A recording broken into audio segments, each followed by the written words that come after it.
Toile étoile, émission cinéma de Béatrice Malige.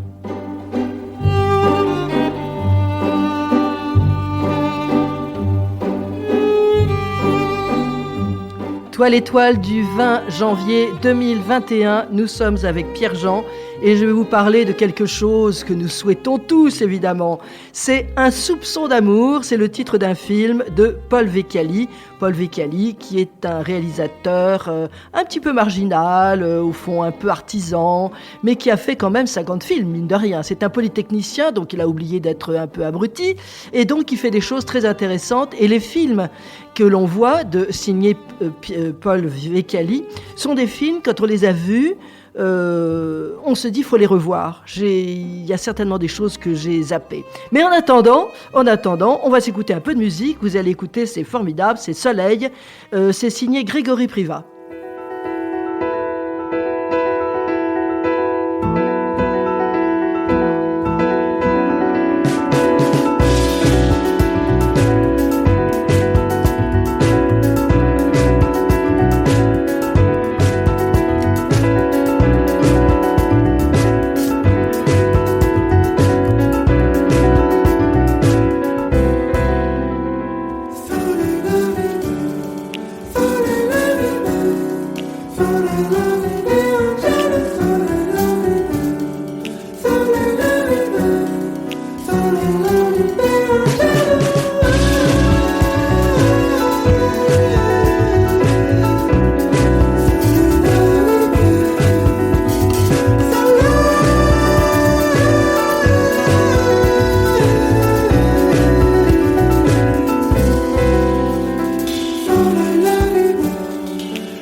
Oui, bah écoutez, voilà, c'est un C'est Pierre-Jean qui m'a fait connaître ce musicien, Grégory Privat, donc je le découvre avec vous et je trouve que c'est pas mal du tout.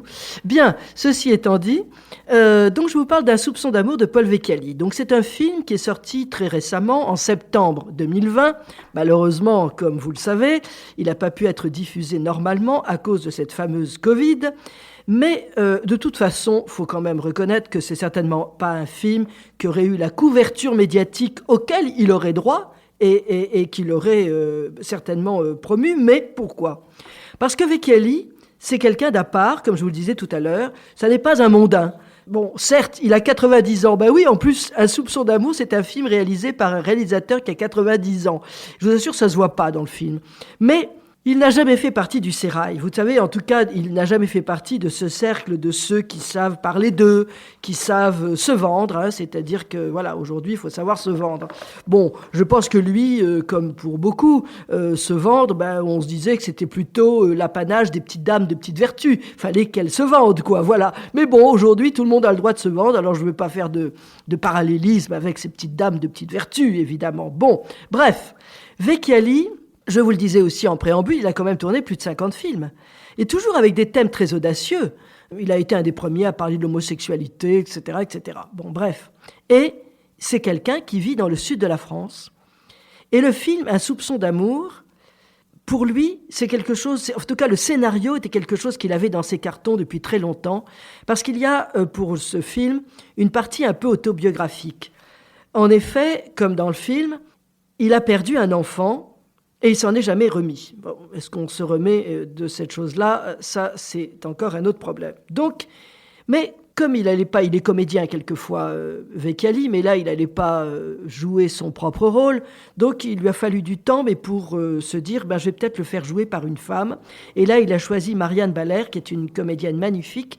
Et en plus, il la connaît très bien parce qu'il l'a déjà dirigée dans d'autres films. Elle a souvent été son interprète. Et en plus... Par rapport au scénario, Vecchiali a une sœur, d'ailleurs je crois qu'elle n'est pas décédée, elle est comédienne, elle s'appelle Sonia Saviange, et elle aussi, c'est pas de bol, mais elle a perdu un enfant qui n'a vécu que quelques heures. Donc ça veut dire que l'écriture du scénario s'est imposée, et elle s'est imposée peut-être parce que sa sœur était comédienne. Il a eu l'idée de confronter cette situation avec un personnage théâtral, du rôle qu'il tient. C'est-à-dire à la fois, c'est cette comédienne qui tient le rôle, en l'occurrence ici Andromaque, et un parallélisme avec l'actrice qui tient le rôle d'Andromaque. Le film est dédié, c'est d'idée les premières images, à Douglas Sirk. Donc, évidemment, on se dit tout de suite, on va rentrer dans un mélodrame. Bon, mais il y a plus qu'un mélodrame, et c'est un mélodrame à la façon de Paul Vecchiali, c'est-à-dire qu'il y a du suspense, avec ce mélange de vie qui est recomposé au théâtre et cette vie privée où, donc, ça veut dire que vous avez le réel et l'imaginaire, voire fantastique, qui s'entremêlent. Donc, c'est pour ça que c'est un film qui est loin d'être inintéressant. Et un peu comme dans tous les films de Vecchiali, je vous le disais là aussi tout à l'heure, quand on voit un film de Paul Vecchiali, c'est assez simple et on se dit, bon, d'accord, ok, très bien, pourquoi pas. Et puis, au fond, on se dit, il faut le revoir. On sent qu'imperceptiblement, il y a des touches fines, intelligentes, et notamment là, en l'occurrence, sur Un soupçon d'amour, sur la vision du deuil. Notamment, il y a une chanson qui est récurrente dans le film, c'est « Nous n'irons plus au bois, les lauriers sont coupés ». « Nous n'irons plus au bois, les lauriers sont coupés ». C'est une chanson qui est chantée par le fils, Jérôme, et c'est vrai qu'on peut se dire, je comprends pourquoi cette musique est récurrente, parce que c'est peut-être très compliqué de retourner au bois quand les lauriers sont coupés. Voilà. Et donc, on va détailler un petit peu ce soupçon d'amour de Vecchiali. Parce que le film, et comme toujours, c'est quand même, je répète que Vecchiali est quelqu'un d'intelligent, il a réfléchi sur le cinéma, et donc, il faut regarder les images, écouter les sons, et c'est ça, le cinéma. Donc, le film commence sur un rideau rouge, fermé, de théâtre, et la première séquence, c'est une répétition théâtrale d'Andromaque. Et Andromaque, jouée par une comédienne, on ne sait pas encore qui c'est, mais elle est voilée. Elle a un voile noir de veuve sur le visage. C'est une comédienne, ou en tout cas c'est Andromaque ou la comédienne, qui sait voiler la face. On va très vite comprendre que la comédienne, en effet, Bérengère, dans sa vie privée, aussi se voile la face. Et dans la salle, pendant cette répétition, en contre-champ, vous avez le metteur en scène. Et il lui reproche « Tu es distante ». Et « Tu es distante », c'est une phrase qu'on va réentendre à la fin du film, qui sera prononcée par Jérôme, le fils de Bérengère. Et ça veut dire que lorsqu'ils sont seuls, Geneviève, je l'ai appelée Bérengère, je ne sais pas pourquoi je l'appelais Bérengère, c'est Geneviève, pardon. Geneviève et son fils Jérôme, il y a des séquences où ils sont seuls, et on va s'apercevoir que on peut penser, je ne vous dis rien, mais que ce peut être des séquences imaginées qui sont dans l'imaginaire de Geneviève. Et lorsqu'après cette remarque de metteur en scène où il reproche à Geneviève d'être distante, comme elle est choquée par ce qu'on vient de lui dire, peut-être parce que son fils le lui dit, elle va se réfugier la tête dans les rideaux de scène. Elle a les larmes aux yeux. Et le metteur en scène, toujours un peu ironique, demande si elle prie, et l'acteur qui lui donne la réplique, qui est aussi son mari, donc qui joue Pyrrhus, mais qui est aussi son mari dans le civil, dit non, elle se ressource. Et ça aussi, c'est un mot qui est récurrent dans le film, qui est utilisé à plusieurs reprises dans le film, se ressourcer. Et la séquence qui suit, après cette représentation théâtrale, c'est une cuisine. Et là, on retrouve Geneviève, mais cette fois-ci, elle a quitté le rôle d'Andromaque, et elle fait la cuisine. Elle fait quoi? Une omelette, pour elle et son mari. Là aussi, c'est intéressant, parce que, comme vous le savez, pour faire une omelette, on doit casser des œufs. Donc voilà, elle va casser des œufs. Effectivement, elle ne veut pas de bonne, elle veut elle-même s'occuper de son mari et de Jérôme, c'est ce qu'elle dit. Et on remarquera très vite le décor qui donc doit nous interpeller, parce que c'était un décor d'une cuisine, mais alors elle est vide, les murs sont blancs, on se croirait même dans un lieu de démonstration de meubles culinaires, quoi, vraiment. Il n'y a rien aux murs, et ensuite quand ils vont manger dans le salon, c'est à peu près identique, et même lorsque le couple se parle, on s'aperçoit que l'intérieur est assez sombre. Ils sont à peine éclairés, presque comme des zombies, enfin j'exagère peut-être un petit peu, alors que, à travers les fenêtres, dehors, sur la terrasse, le soleil et la lumière sont extrêmement présents. Donc déjà, par l'utilisation de la lumière, de l'ombre, des décors, on voit bien qu'on entre dans quelque chose qui n'est pas banal. Et c'est lors de ce déjeuner spartiate, dans la cuisine, que Geneviève annonce à son mari, Pyrrhus, qu'elle ne veut plus jouer Andromaque. Et je cite, elle dit « Je trouve ce texte empoulé ». Et elle ajoute, avec un enfant qu'on ne voit pas, bon, en effet, je ne vais pas vous rappeler la pièce de Racine, mais Andromaque renonce à Pyrrhus parce qu'elle ne veut pas abandonner le fils qu'elle a eu avec Hector, Astyanax, Hector, son grand amour, évidemment. Et donc, en effet, l'enjeu est ce jeune garçon. Il est un peu l'Arlésienne. On n'arrête pas d'en parler, même dans la pièce, et il n'apparaît jamais. C'est un peu le cas de Jérôme, le fils de Geneviève, avec lequel elle passe des moments. Mais évidemment, dont on peut se demander, dans le déroulement du film, comme dans l'esprit de Geneviève, est-ce qu'on est dans la réalité ou l'imaginaire? Car au début, les séquences entre Geneviève et Jérôme sont filmées dans une alcôve. Elle vient le rejoindre, il est dans son lit, et c'est un lit sombre, entouré d'une moustiquaire. Et c'est une moustiquaire qui est comme un tulle, et qui, là aussi, on reprend l'image du début, elle enveloppe, elle est comme un voile autour de ce couple Geneviève-Jérôme. Donc là encore, cette idée, ça pourrait être réaliste, mais est-ce que ça l'est? Ça peut ne pas l'être. Donc tout ça est évidemment très intéressant, et en même temps, on s'aperçoit que c'est la nuit qui vient, puisqu'on entend, je vous parlais tout à l'heure de quelque chose de fantastique, on entend au loin, en off, des oiseaux nocturnes, des hiboux, des choses comme ça, qui peuvent faire peur. Et souvent, le réalisateur, Paul Vecchiali, a filmé les séquences où Geneviève est avec Jérôme. Souvent, elle lui parle et on ne le voit pas. Il répond off. Il est hors champ. On l'entend, on ne le voit pas. En tout cas, on ne le voit pas tout de suite. Quelquefois, il apparaît dans l'image. Mais ce n'est pas aussi simple que ça. Donc, l'utilisation du hors champ, évidemment, a du sens. Et ce parallélisme avec ce drame d'Andromaque, il se trouve que ce qui est intéressant aussi dans ce film, c'est qu'il y a un parallélisme avec l'histoire privée de Geneviève. Parce que Geneviève, elle ne veut plus jouer Andromaque, et elle laisse ce rôle d'Andromaque à Fabienne. Je ne sais plus son nom dans le film, enfin peu importe. C'est l'autre comédienne mais qui est aussi la maîtresse du mari de Geneviève, qui tient le rôle de Pyrrhus. Donc tout ça est très intéressant. C'est-à-dire que on s'aperçoit aussi que la comédienne qui va prendre le rôle d'Andromaque, elle a compris bien des choses, elle est assez astucieuse, elle sait bien qu'elle ne peut pas remplacer Geneviève, ni sur la scène, ni dans la vie. Parce que, et ça c'est montré véritablement dans le film, Pyrrhus, ça c'est la pièce de Racine, est amoureux d'Andromaque. Eh bien, le comédien qui joue Pyrrhus est très amoureux de sa femme. Dans leur vie privée, c'est un couple, ils n'arrêtent pas de dire qu'ils s'aiment. Mais bon, en revanche, il y a un problème chez Geneviève parce qu'elle est obnubilée par ce fils, et ce fils dont on peut comprendre que peut-être il n'est plus de ce monde. Et d'ailleurs, Fabienne essaie de réconcilier tout ça. Elle dit à un moment à Geneviève, « Un homme est fort à l'extérieur, mais fragile à l'intérieur, et tu ne t'occupes pas assez de lui.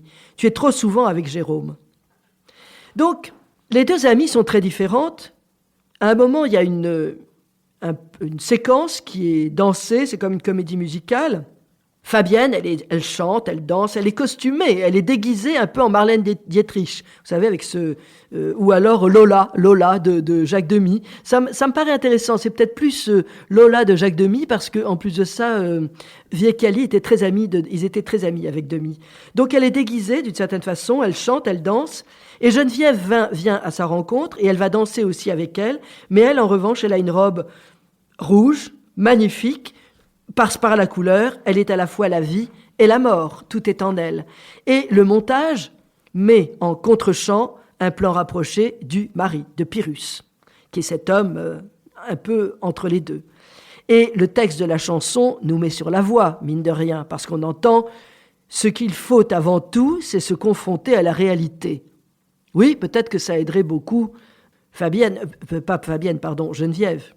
Et la danse montre qu'avec des jeunes, d'ailleurs, qui se sont invités, là, c'est un peu un clin d'œil, vous avez tout d'un coup un vieux monsieur qui vient se mêler à la danse, comme ça, il est filmé à peine de dos, de face, mais très peu, enfin pas longtemps, c'est Paul Viecali, il fait son Hitchcock, voilà, il a 90 ans et il vient se mêler à la danse.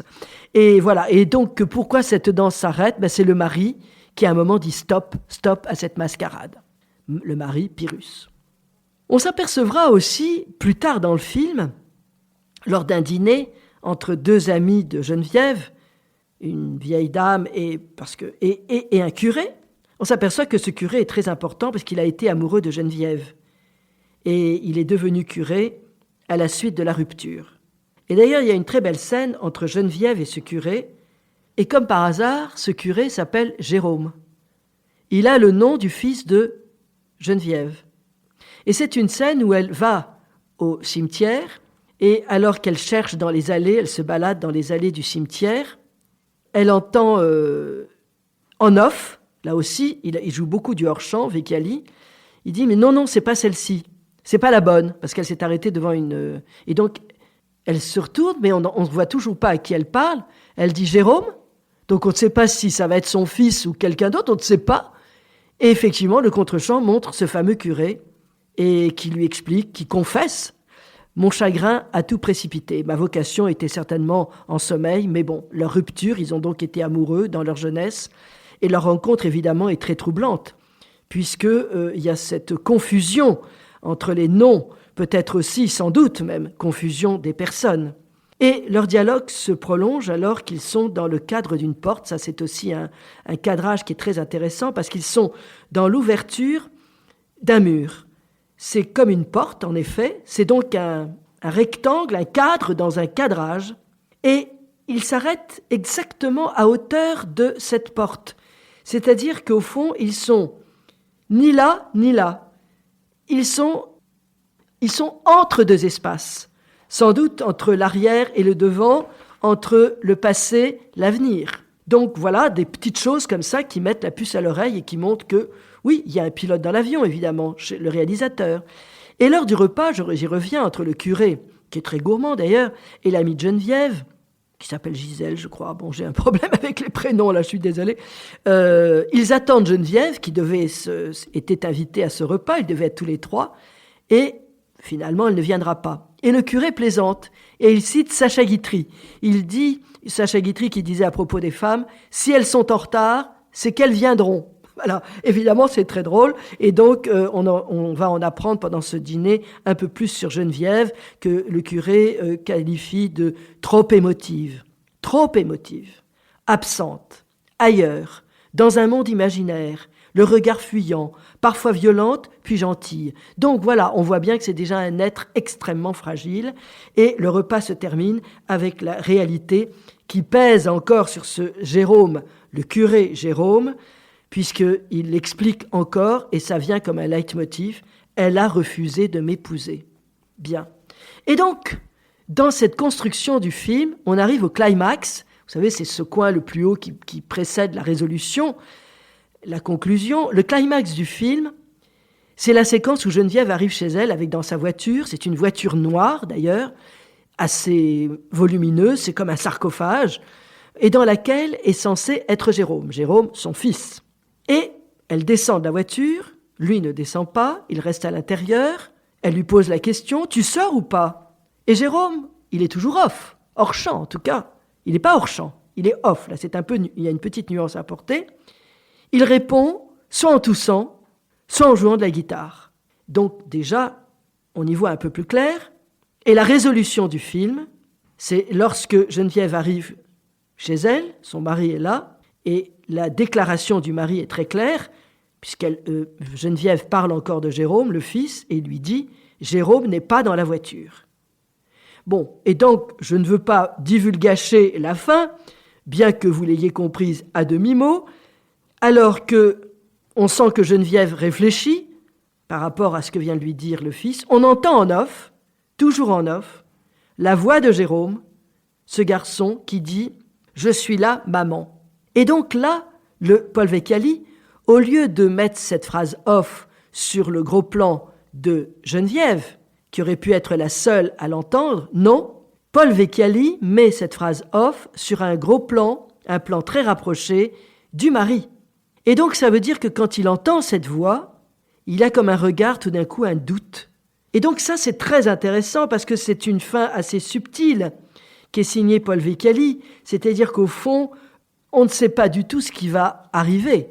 Et peut-être qu'ils auront du mal à sortir de cette nuance terrible, parce que même avec un soupçon d'amour, ça marche pas toujours, quoi. Ça ne marche pas toujours. Enfin bref, vous l'avez compris, c'est un film qui est pas inintéressant du tout et que je vous conseille. Bon, d'abord parce que Paul Vecchiali, c'est quelqu'un du Sud, c'est quelqu'un dont on ne parle jamais, alors que quand on pense qu'il a fait 50 films, ça quand même, ce serait bien que la presse s'en occupe un petit peu. Alors c'est un réalisateur qui aime bien Bresson, Max Ophuls, donc voilà, vous avez compris que c'est vrai que c'est pas, il préfère Max Ophuls au film de Danny Boone. Oh bah ça alors, on se demande bien pourquoi. Bon, bref, vous l'avez compris, je m'amuse un peu, on y va. Et donc là, Pierre-Jean va nous vous envoyer la bande-annonce et vous allez voir, vous allez tout comprendre. Pouvez-vous souhaiter qu'Andromaque vous aime? Non. Non, d'un ennemi respecter la misère, sauver des malheureux, rendre un fils à sa mère. C'est toi que je veux embrasser, ma si belle maman. Si tu ne rentres pas ce soir, je ne m'en offusquerai pas. Un homme, ça parade en extérieur. Quand il est chez lui, il devient fragile. Or, à ce que je crois savoir, tu es constamment ailleurs.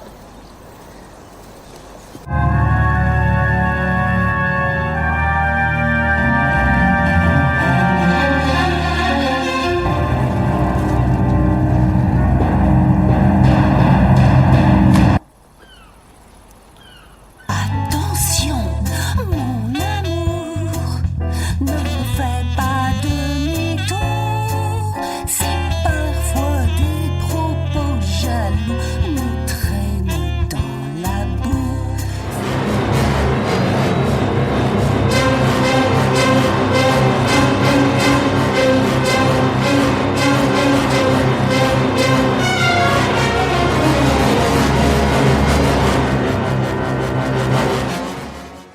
Voilà, donc évidemment dans cette bande-annonce, il y a des ruptures de ton, mais le film est un peu comme ça, et en même temps c'est un choix délibéré, et pourquoi pas, c'est vrai que dans la vie on a des ruptures de ton, et bien sûr, mais bien sûr. Alors Pierre-Jean, merci, voilà, et donc cette émission est rediffusée, vous êtes sur Radio Clapas 93.5 évidemment, cette émission est rediffusée à 16h30 ce même jour, c'est-à-dire le mercredi, mais je crois, mais bien sûr que vous pouvez l'écouter sur le podcast, et allez hop, donc de toute façon nous la prochaine fois on se revoit, on se réécoute. Et la prochaine fois, je vous parle d'un film. Ah, ça va vous intéresser. C'est Lolita de Kubrick. Lolita de Kubrick pour la semaine prochaine.